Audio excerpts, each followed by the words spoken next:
Cormeilles, Outreau, Dutroux, autant d'affaires mises à jour qui rendent la pédophilie présente dans chacun de nos esprits. Pourtant, j'ai le sentiment qu'une fois l'actualité passée, le silence reprend sa mauvaise place. Comme si une fois dévoilé, le pire était passé. Comme si les victimes reprenaient le cours de leur vie exactement comme avant. Mais ces enfants victimes, quels adultes deviennent-ils? Gisèle, Latifa et Catherine ont décidé de rompre leur silence pour nous raconter leur parcours d'anciennes victimes. À quel moment les abus sexuels ont commencé? C'était en 86. Vous aviez quel âge? 4 ans. Comment ça a commencé? À l'origine, c'était ma grand-mère qui me gardait. Et c'est à son décès, en fait, que j'ai fini chez lui. Lui? Oui. C'est qui, lui? C'est un de mes oncles.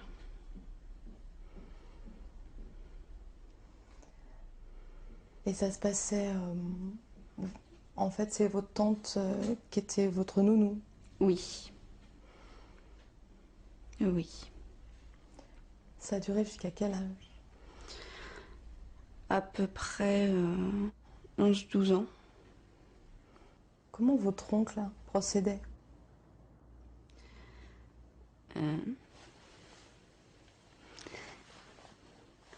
C'était tout simplement en sortant des toilettes. Il me disait qu'il voulait juste vérifier que j'étais bien essuyée. Et que c'était normal pour un tonton de vérifier que sa nièce s'essuyait bien en sortant des toilettes. Et lorsqu'on est une petite fille, est-ce qu'on trouve ça normal?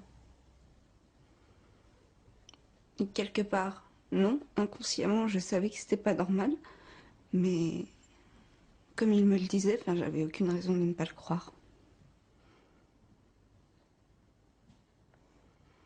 Et vous avez passé ça sous silence? Vous vous êtes tue? Oui. Et même quand je me suis vraiment rendu compte que c'était pas normal ce qu'il me faisait, j'ai rien dit à personne. Et votre tante? Ma tante, elle savait tout. Elle disait rien. Elle laissait faire. Vous en voulez à votre tante? Beaucoup.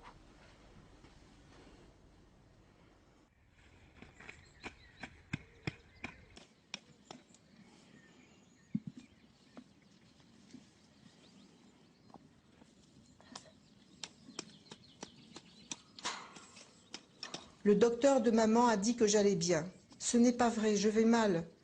C'est depuis que tonton Jean me donne des leçons. Si tu savais comme je le déteste. Il a une tête de mort, une tête de cire sans expression, comme s'il ne se passait rien.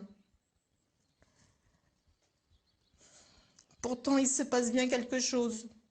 Il me fait mal et je ne dis rien. Je fais comme lui. Je garde le silence. Un jour, j'ai eu tellement mal que je me suis mise à crier. J'ai bien senti qu'il avait peur. Sa tête avait changé. Elle grimaçait. Ensuite, quand il a compris que personne n'avait rien entendu, il m'a fait de sombres menaces. Je me souviens, j'ai attendu un soir que maman étende le linge dans la cave, parce qu'elle faisait régulièrement 2-3 fois par semaine. Et là, c'était comme si j'avais cette petite voix d'ailleurs qui m'a toujours conduite dans ma vie et qui me disait vas-y, va le dénoncer, c'est pas le diable, mais va le dénoncer. Et oui, j'ai encore l'émotion qui revient. C'est comment dire, les draps que maman avait tendus, c'était pour moi comme un paravent. Voilà, j'allais me confesser. Et maman m'a cru, heureusement.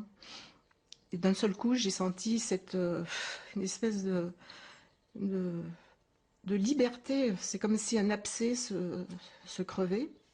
Et là, maman vraiment me croyait. mais mon père ne m'a pas cru. Il a dit que c'était pas possible que son oncle fasse ça, que c'était sûrement des histoires de gosses. Et on m'a demandé de me remettre en situation. Donc mon père m'a dit qu'il serait à côté, dans le bureau d'à côté, parce que ça se passait dans les bureaux où mon père avait son entreprise. Et, et là, il m'a dit, tu lui demanderas pourquoi il te fait ça. Et je me souviens, quand ça a recommencé, je lui ai dit, mais pourquoi tu me fais ça? Mais il m'avait dit, tu le diras fort pour qu'on t'entende. Donc j'ai dit fort, pourquoi tu me fais ça?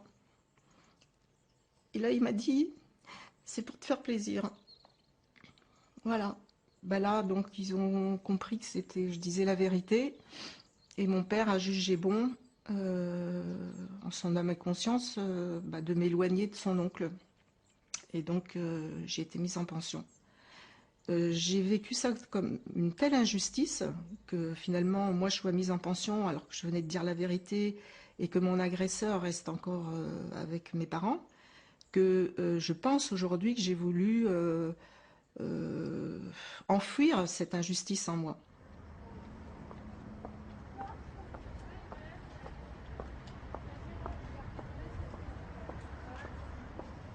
J'avais un père très autoritaire, très distant, je dirais pas méchant, mais c'était la culture d'avant, c'était l'éducation sévère. Et c'est vrai il était très très dur avec nous et pas du tout affectif. Et cet homme-là, l'employé de mon père, a bien compris cette carence. Et il a joué sur ça. Bon, c'est avec le recul, hein, mais sur le moment, moi, j'étais contente d'avoir un homme qui s'occupe de moi, qui s'intéresse à moi. Et cet homme, ce jour-là, c'était pas un jour de travail. Il était à la maison pour se préparer à la mosquée. Et il était en érection. J'avais 5 ans et demi. Mais j'ai compris qu'il y avait quelque chose qui n'allait pas parce qu'il m'a mis sur les genoux. Il a commencé à me frotter. Cette érection m'a tellement choquée, alors que personne ne m'avait dit. C'est pour ça que c'est important de savoir aussi qu'il n'y a pas que les paroles ou les mises en garde. Il y a aussi l'enfant, hein, qui comprend la différence entre les gestes sains et malsains. Et moi, je l'ai compris sans qu'on me le dise. Mais à partir de ce moment-là, lui, il a compris aussi qu'il pouvait faire ce qu'il voulait avec les menaces. Parce que ses yeux ont suffi pour qu'il fasse de moi ce qu'il voulait. Vous étiez sous son emprise, vous aviez peur? J'étais sous l'emprise de ses menaces, pas sous son emprise à lui. Alors ces menaces, c'est les menaces peut-être non fondées, mais pour une petite fille, c'était quelque chose de vrai, de réel, et puis surtout de grave, parce qu'il me mettait, s'il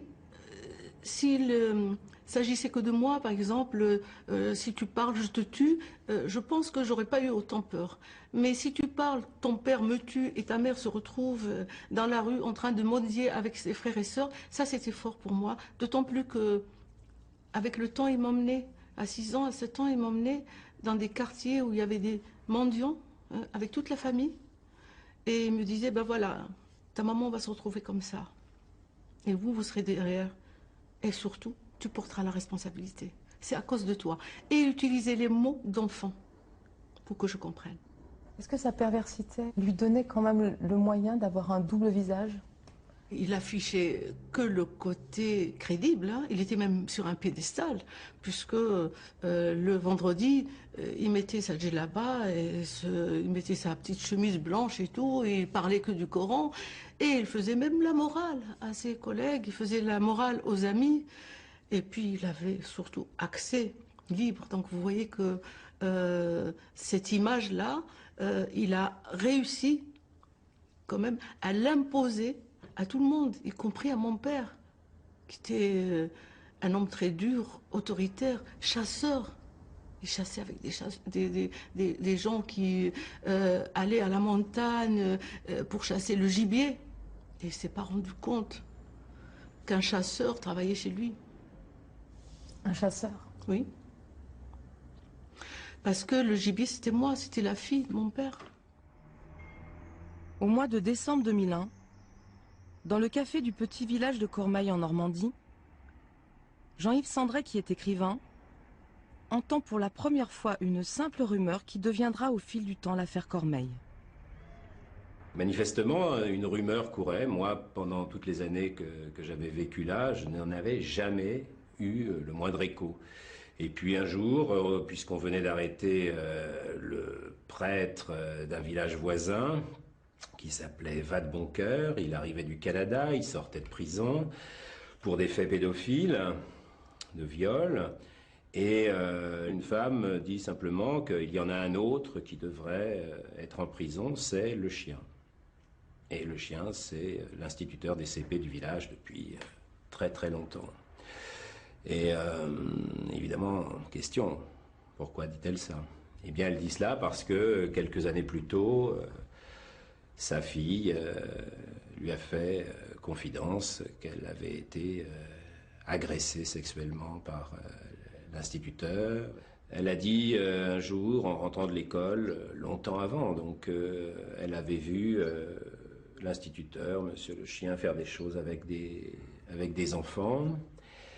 Et lui a vu que les enfants regardaient par la fenêtre, est sorti, les a punis, sauf elle. Sauf elle, parce qu'elle savait parfaitement de quoi il retournait. Et les parents ne comprenant pas, elle leur dit « Vous savez pas ce qu'il m'a fait à moi ?» La même chose.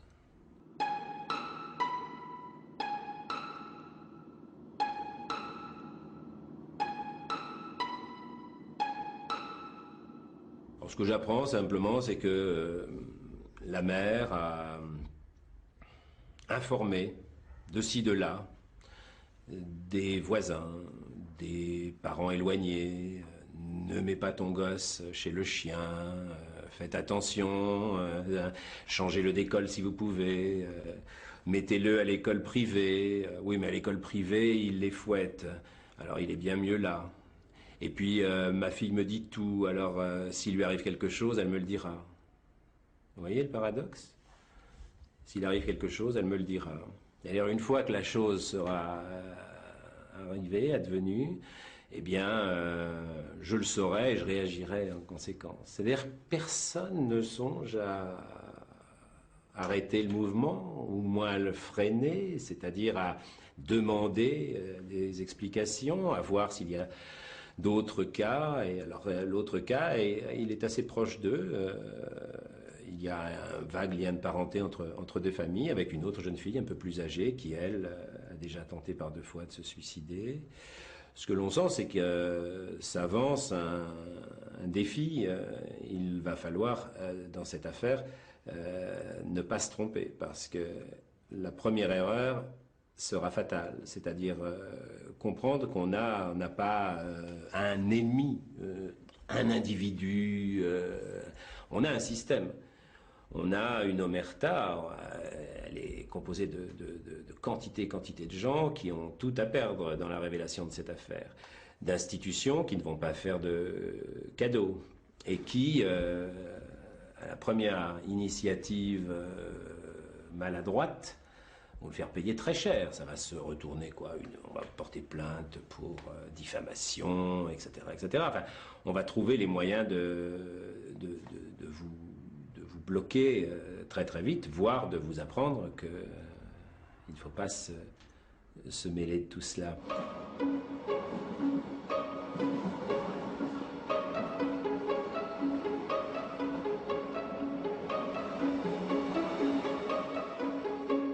La nuit, j'étais terrorisée à l'idée que quelqu'un puisse rentrer dans ma chambre et me faire du mal. Donc en fait, souvent, je dormais, j'avais un tout petit matelas que je mettais sous mon lit. Et en fait, je dormais sous mon lit. Et je faisais rentrer mon chien dans la chambre et puis lui dormait sur mon lit. Donc voilà. Comme ça, au moins, je me disais que si quelqu'un rentrait dans ma chambre pour m'agresser, il ne me trouverait pas finalement. Et là, vos parents ne voient pas le souci? Non. Mon père prenait plutôt ça comme un jeu. C'était le matin, il fallait trouver Gisèle. Voilà. Je pense pas qu'il se soit vraiment rendu compte que c'était pas pour jouer, mais que c'était vraiment parce que j'avais peur. En même temps, je disais rien et je montrais rien non plus. Et à l'école primaire, vous m'avez dit que ça se passait pas dans les nombreux symptômes qu'avec les autres, les enfants, ça se passait pas très bien non plus. Non, pas vraiment. Ils avaient inventé un jeu à la récréation. C'était taper Gisèle jusqu'à ce qu'elle pleure. Et à la réflexion, est-ce que vous savez pourquoi vous étiez le souffre-douleur? Bah, je pense que par rapport à ce que je vivais, j'étais conditionnée à ça, à être utilisée.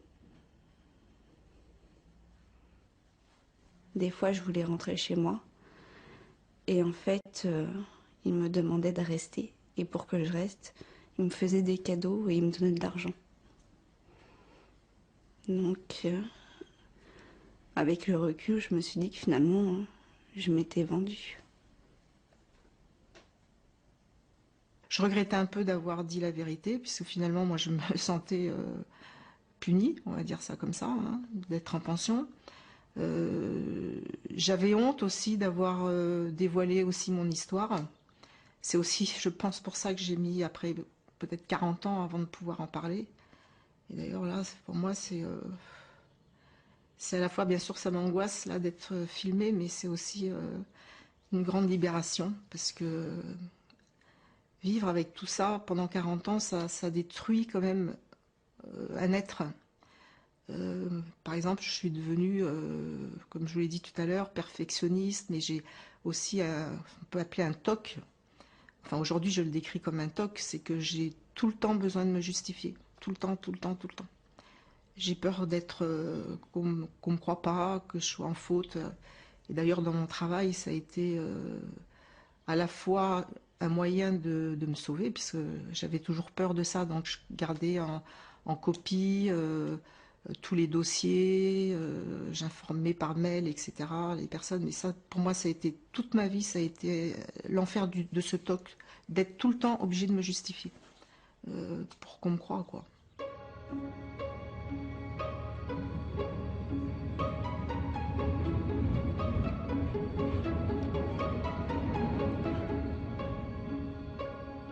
Je me souviens que j'avais une grande jupe couleur saumon.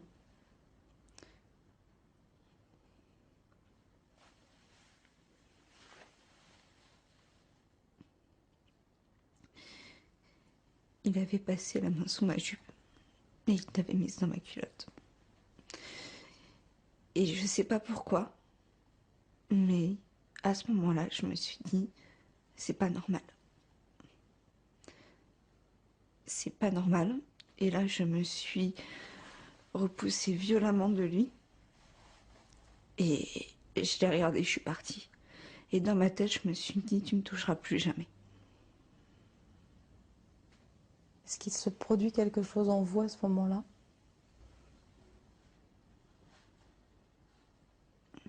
En fait, c'était surtout la fin de l'innocence. Voilà, c'était...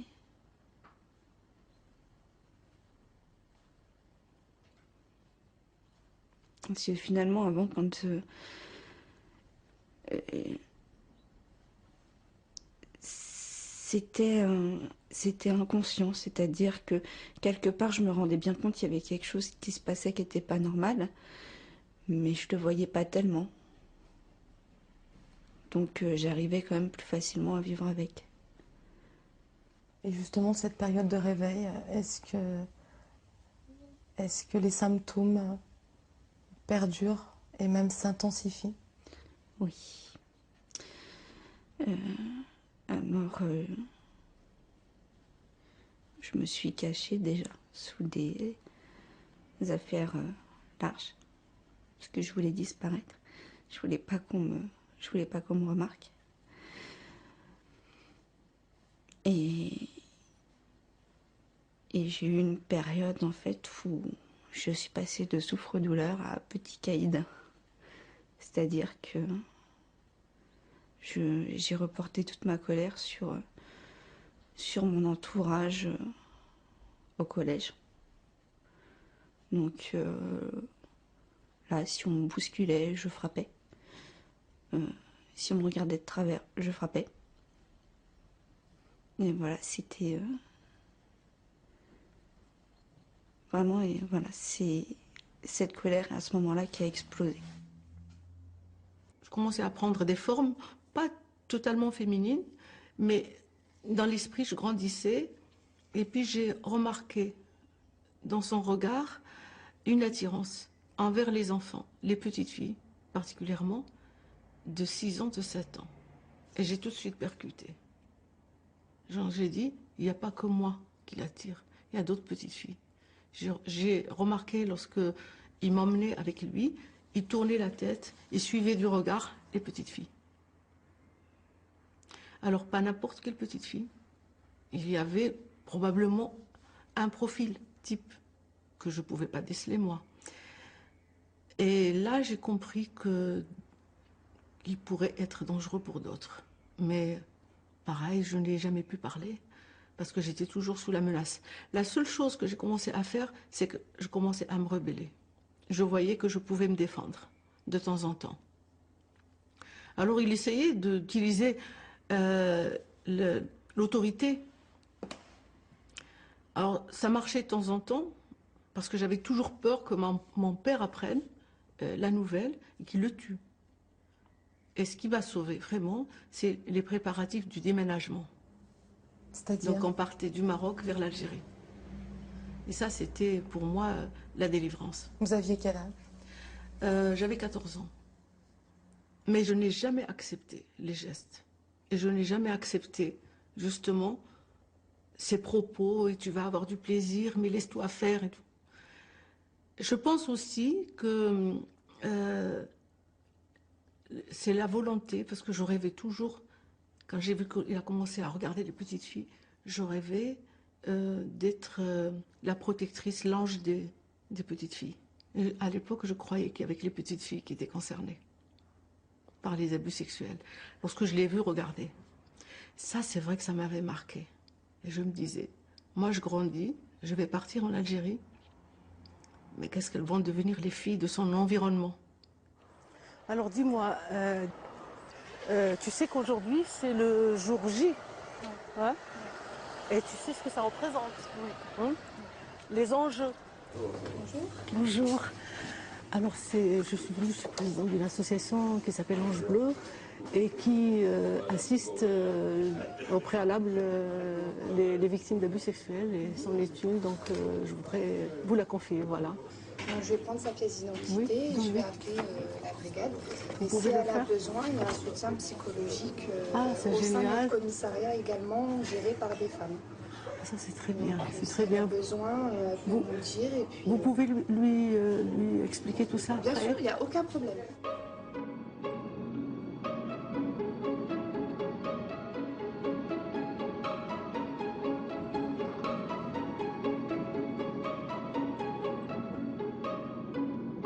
Puisque le système est redoutable, j'ai l'idée de prendre à contre-pied finalement cette énorme machinerie et de faire une chose très simple. Et donc en fin de compte, le lendemain matin, je me suis garé face à l'école et j'attends l'arrivée de Marcel le chien dans sa 205 Sacré Numéro, une série spéciale. Et il arrive 5 minutes avant avant l'heure de faire classe, et je le connais, donc je vais à lui et je lui dis que j'ai une information à lui transmettre qui réclame un peu de discrétion. Ma voiture étant là, je le prie de monter et voilà, une fois qu'il est monté, je laisse un peu le silence s'installer et pour lui faire comprendre que l'atmosphère est étrange, et je lui dis que c'est terminé pour lui, qu'il n'ira plus dans cette classe, que les petits garçons, les petites filles, c'est terminé, qu'il va se tenir tranquille et que nous allons tous les deux, une fois que le flot des enfants aura disparu dans la cour de récréation, nous allons rejoindre la gendarmerie ensemble. Il n'a rien dit, il a commencé à bredouiller, puis s'est arrêté. Et puis quand on a commencé à rouler, il m'a demandé si ses parents étaient au courant.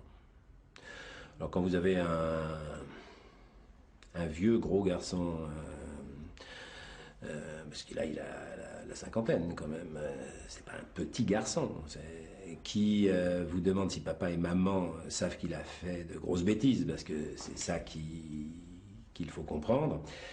Ça vous fait passer un frisson très très particulier sur l'échine.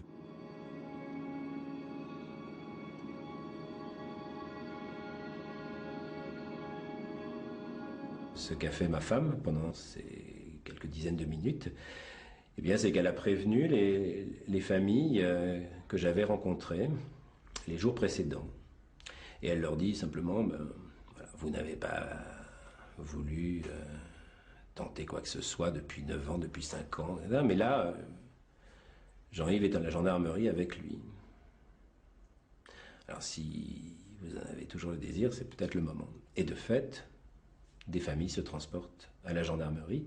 Et puis on apprend que certains ont fait des démarches auprès de l'école, que la directrice a été alertée des faits, que l'éducation nationale, dans sa hiérarchie, a été alertée, que l'inspecteur de circonscription est venu soi-disant faire une enquête, et que, vu les témoignages de plusieurs enfants qui se plaignaient des agressions sexuelles de Monsieur le Chien, les a fait voir par une psychologue qui se trouvait, par un hasard tout à fait fortuit, être sa femme, qui a déclaré que ces enfants étaient dans le fantasme.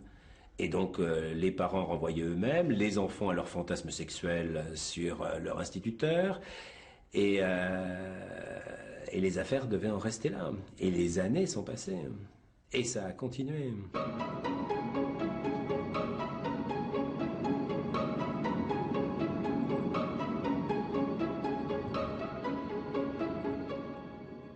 Une des filles de mon oncle, avec ma tante, parle à ma mère et lui raconte ce qu'elles ont subi, ce qu'il a fait subir à ses filles.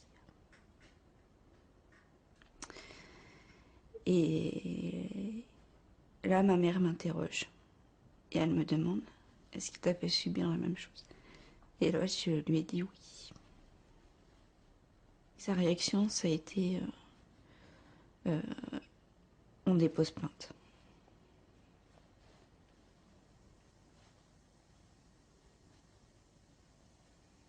Vous avez quel âge?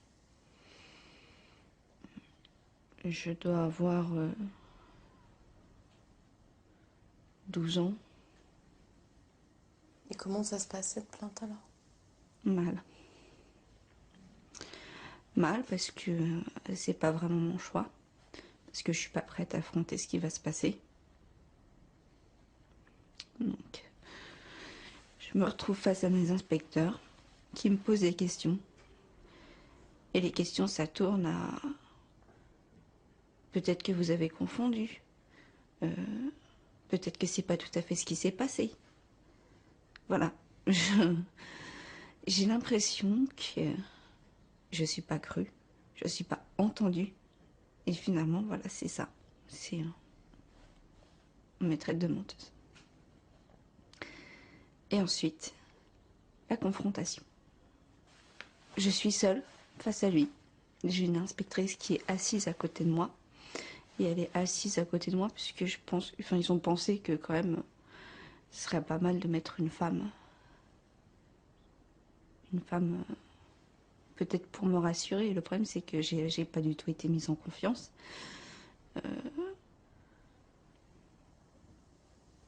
Vous avez l'air en colère. Oui. Pourquoi? Enfin, pour le manque de bon sens, le manque de... Je sais pas, ils avaient une gamine devant eux.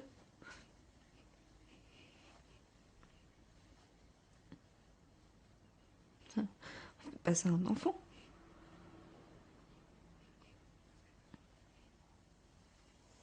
Est-ce que vous regrettez d'avoir déposé plainte, justement, Oui. à ce moment-là? À ce moment-là, oui. Parce qu'à ce moment-là, j'étais vraiment pas prête. Vous rentrez chez vous? Oui. Et là, encore une fois, vous avez quel sentiment? Ah bah, encore une fois, j'ai le sentiment que finalement, c'est de ma faute. Que, aux yeux de tous, je suis une menteuse. Ouais, j'ai eu l'impression d'être une menteuse aux yeux des policiers, aux yeux de la justice, aux yeux de la famille de mon père. Voilà. Et là, je me suis vraiment de nouveau sentie seule contre tous. C'est vraiment le sentiment que j'ai eu. En plus, votre père vous demande quelque chose de particulier quand même. Oui. Avant que j'aille témoigner, il me dit, s'il te plaît, fais en sorte qu'il n'aille pas en prison. Et alors là, ça a été...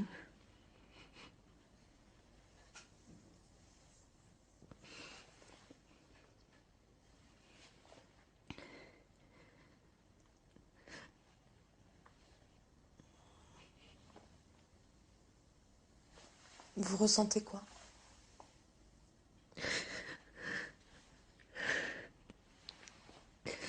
énormément de culpabilité. Là, je me sens vraiment très très mal parce que je me dis vraiment, je suis en train de séparer deux frères, quoi.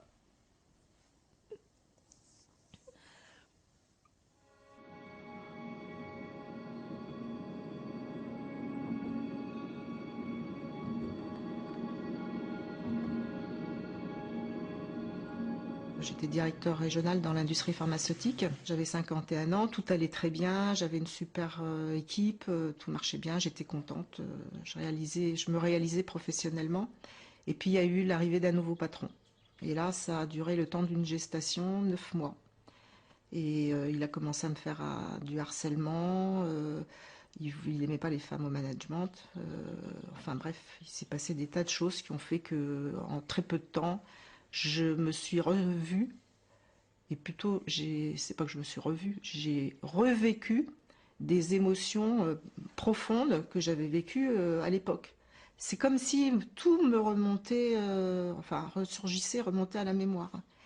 Et je me souviens, donc là j'étais licenciée, c'était dur parce que je me retrouvais sans travail, sans rien. 9 mois avant, j'étais considérée comme un cadre dirigeant reconnu par sa société, et puis je me retrouvais sans rien, quoi. Et à 5 heures, et c'est qu'après que je me suis rendu compte de ce qui se passait, vers 5 heures, j'ai éprouvé le besoin d'écrire. Et donc là, j'ai commencé à prendre un petit apéro, m'installer devant mon ordinateur, et j'ai commencé à écrire mon histoire. Et malheureusement, heureusement dans un sens et malheureusement dans un autre, mais aujourd'hui je dis heureusement, c'est que insidieusement, j'ai dû boire à chaque fois un petit peu plus le soir pour pouvoir exulter tout ce qui se passait en moi. Et là, tout est ressurgi de façon assez incroyable. Et j'ai pu, chapitre par chapitre, reprendre l'histoire de ce qui s'était passé.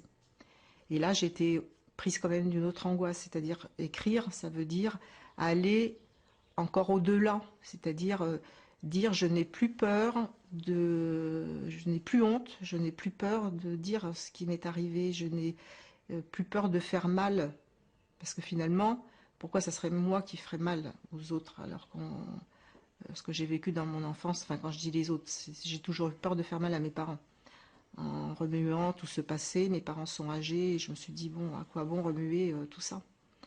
Et finalement, en acceptant d'écrire le livre, c'était aller vraiment jusqu'au bout de mon parcours. Un traumatisme comme ça marque beaucoup et ça a un impact sur la personnalité, puisque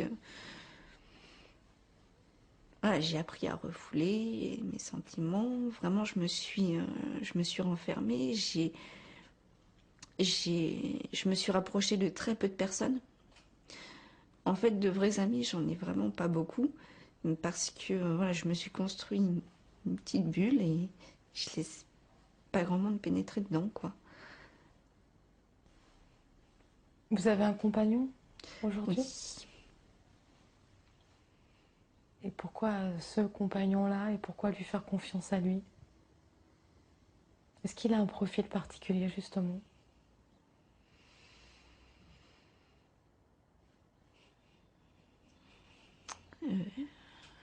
Oui. Déjà, il arrive à me supporter, ce qui n'est pas évident pour lui tous les jours, parce que c'est vrai que j'en ai fait pas mal baver. Vous lui avez révélé comment votre secret? Alors, c'était après un dîner chez mes parents.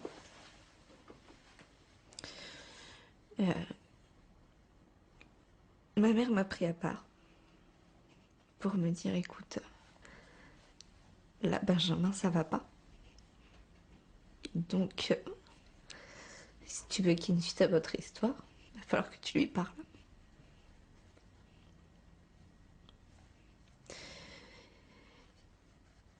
Et là, je me suis dit que oui, on était en train de vraiment s'éloigner. Et que si je voulais pas le perdre, il fallait que je lui parle. Donc, quand on est rentré, je me suis décidée à lui parler. C'est fait dans le noir. Voilà. Mais quand on était couchés, c'est à ce moment-là que je lui ai dit.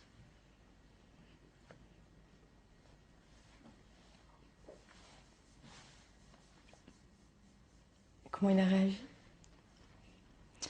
Il était soulagé. Il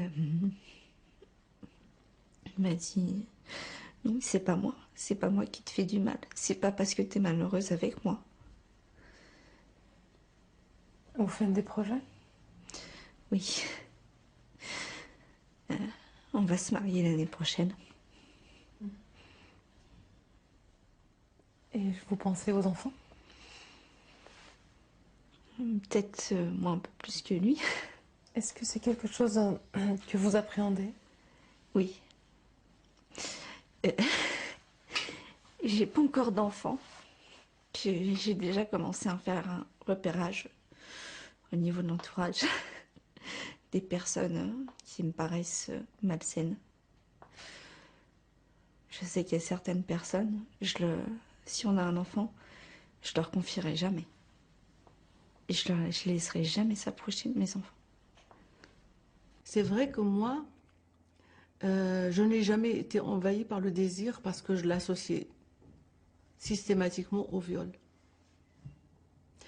Et la première fois où j'ai ressenti quelque chose pour quelqu'un, c'était lors d'une danse, d'un slow. Et paradoxalement, c'était un juif. C'était, je pense, le meilleur souvenir. C'est être contre le corps d'un homme et de ne pas sentir une érection, ne pas sentir un désir, ne pas se sentir objet, surtout, objet sexuel. Ça, c'était merveilleux pour moi.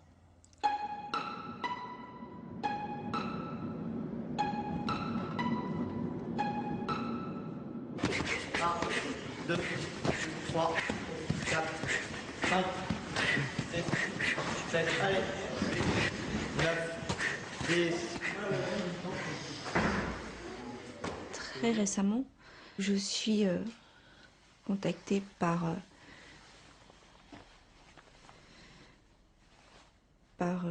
une autre de mes cousines qui m'appelle. Ça fait des années qu'on ne s'est pas vu, elle veut renouer le contact. On se rencontre et elle me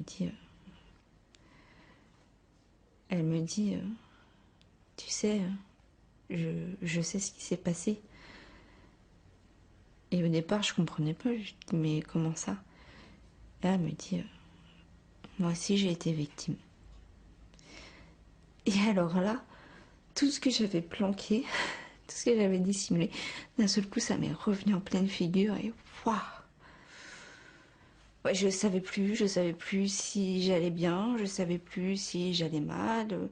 Quelque part, qu'elle vienne me voir en me disant je suis prête à témoigner,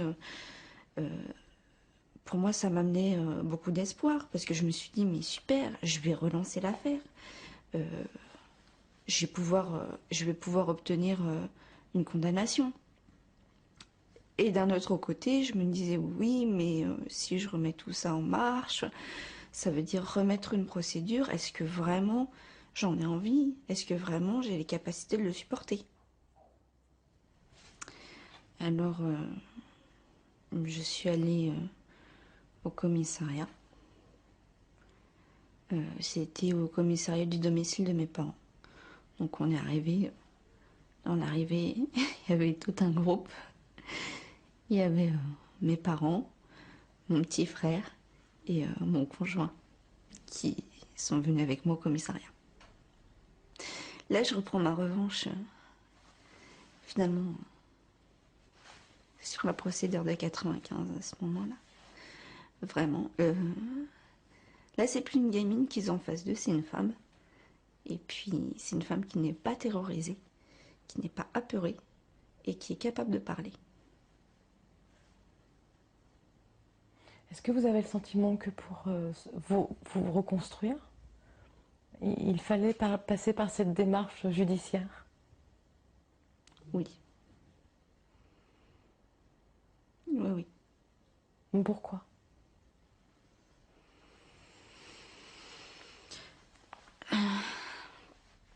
Parce que je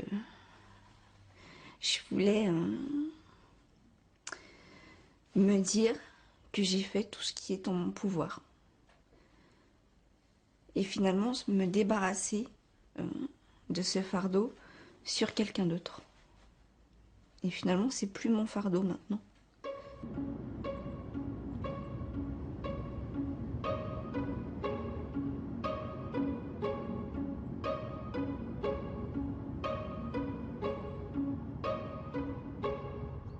Il m'est venu le soupçon très vite au cours de ce procès que les deux avocats de Marcel Le Chien ne défendaient aucunement Marcel Le Chien et qu'ils l'enfonçaient délibérément en l'encourageant dans son déni, ses mensonges.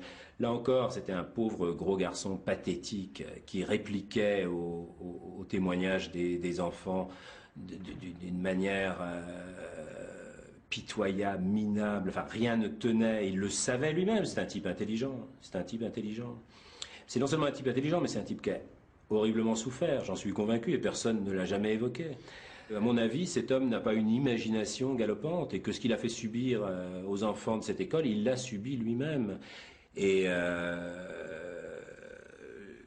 je pense que la souffrance des victimes aurait été moindre s'ils avaient appris que leur maître, lui-même, quand il était enfant, avait subi des choses comme ça. Ça n'enlevait pas sa responsabilité. Quoi qu'on ait souffert, on a une responsabilité. Mais ils auraient mieux compris. Pardonner, je ne m'en occupe pas non plus. Ce mot-là a des connotations qui me déplaisent. Est-ce qu'à simplement un moment, ils peuvent non pas oublier, surtout pas, mais transformer,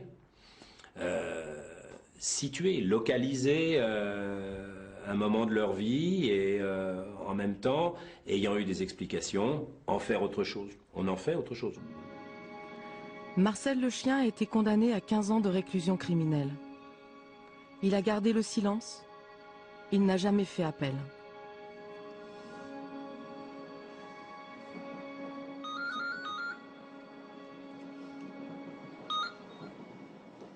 Allô? Oui, bonjour Madame Benary. Oui, bonsoir. Bonsoir, j'ai essayé de vous joindre il y a 10 minutes. Oui, allez-y.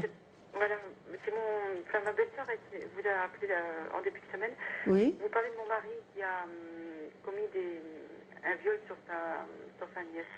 Pour l'instant, il regrette effectivement, il culpabilise et il se considère un peu comme un monstre, quoi. Ben écoutez, donnez-lui l'adresse de l'Ange Bleu. Je vous garantis pas une réponse rapide, mais donnez-lui l'adresse de l'Ange Bleu. D'accord. Il peut vous écrire. Oui, oui, sans problème. Les détenus m'écrivent. D'accord. Et comme ça, je lui poserai les questions qu'il faut pour comprendre aussi moi-même. Et puis, n'hésitez pas aussi à donner mon téléphone à votre sœur pour la petite. Parce que même si la petite a décidé de tourner la page, la maman aura peut-être besoin d'une aide. D'accord. Voilà. D'accord. Ben, merci beaucoup. Je vous en prie. À bientôt et bon courage surtout. Merci, au revoir. Au revoir. À quel moment vous avez décidé de monter votre association? À quel moment j'ai décidé de m'intéresser aux agresseurs? J'avais 20 ans. J'avais 20 ans, c'est une victime qui m'a parlé d'un abuseur, d'un agresseur. Elle le voyait comme ça, vous savez, j'étais en Algérie. J'ai voulu le rencontrer et elle m'a dit je te donne l'adresse et tout, parce qu'il m'embête, parce que je ne peux même pas passer à côté de lui. Alors je suis allée le voir et j'ai découvert une grande souffrance par rapport à cette orientation sexuelle qui minait sa vie.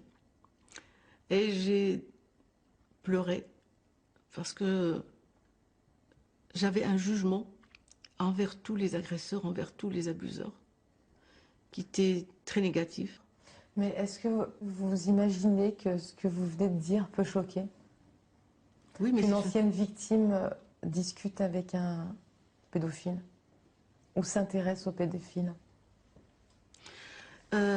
Moi, c'est pas ce que peuvent dire les gens ou la société qui m'intéresse. Ce qui m'intéresse, c'est le résultat. Et les résultats étaient probants. C'est-à-dire, à partir du moment où j'ai rencontré cette personne qui a pleuré, qui a souffert, qui a révélé ses ressentis et qui a demandé de l'aide. Il a demandé à me revoir. Pour moi, c'est le plus important. Parce qu'à partir de là, il n'a plus jamais embêté cette petite. Elle est venue me remercier. Elle souriait. Donc pour moi, c'était ça le plus important. Ce que peuvent dire les gens ou la société ne m'intéresse pas. Pour moi, ce qui est important, c'est qu'on ne récidive pas, c'est qu'on ne passe pas à l'acte. Bonjour. Donc cette rencontre, moi j'évite d'appeler groupe de parole, même si je vous invite pour un groupe de parole. C'est juste une rencontre où tout le monde peut s'exprimer librement et sans jugement, et puis surtout déposer le poids ici pour sortir léger. Le fait que de pouvoir être écouté par des victimes, ça c'est un truc, moi je me souviens, la première réunion, j'en suis ressorti, mais alors complètement bouleversé, quoi. Et le fait aussi que des victimes soient venues me voir pour discuter avec moi, en aparté, ça c'est quelque chose qui pour moi était complètement inconcevable. Et puis petit à petit, ces réunions-là, par le biais du reflet que me renvoyaient les autres et de l'expérience que d'autres avaient vécue, ça m'a permis de sortir de cette noirceur que je ne voyais, je voyais que ça de moi.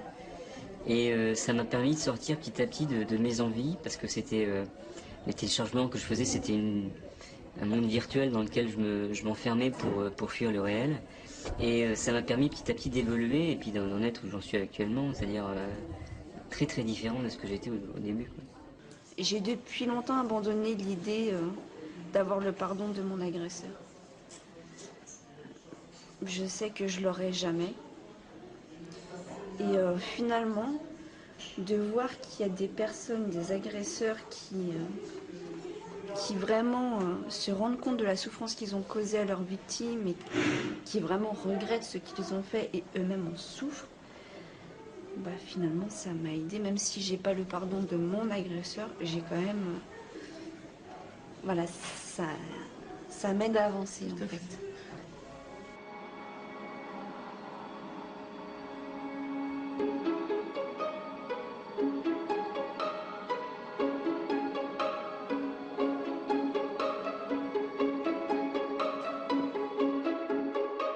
toute ma vie, j'ai essayé de comprendre pourquoi parfois j'étais mal dans ma peau, pourquoi j'étais parfois en dépression, alors que j'avais beaucoup de choses pour être heureuse, j'avais une famille, des enfants, et je ne comprenais pas. Alors les médicaments que je prenais de temps en temps, les antidépresseurs, bon, ça calmait momentanément, mais ça revenait. Et là, aujourd'hui, je pense que ne plus avoir de ressentiment, parce que je pardonne. Pardonner, ça ne veut pas dire on oublie. Ça veut dire c'est comme si on avait une cicatrice, quand on la touche, on souffre plus. Et je ne veux pas dire que je souffre plus, mais en tout cas, je souffre beaucoup moins. Ma mère a une affection, une tendresse, une attention indescriptible. C'est la meilleure thérapie. Je pense que ça vaut, c'est l'équivalence d'un siècle de thérapie, pour moi. J'ai repris ma vie en main. J'en ai repris le contrôle. Et j'ai plus peur. J'ai plus peur d'avancer. J'ai plus peur de vivre ma vie. J'ai plus peur de faire des projets. Et ça, si je peux y arriver, c'est parce que je ne suis plus une victime. Parce que je suis devenue maîtresse de ma vie.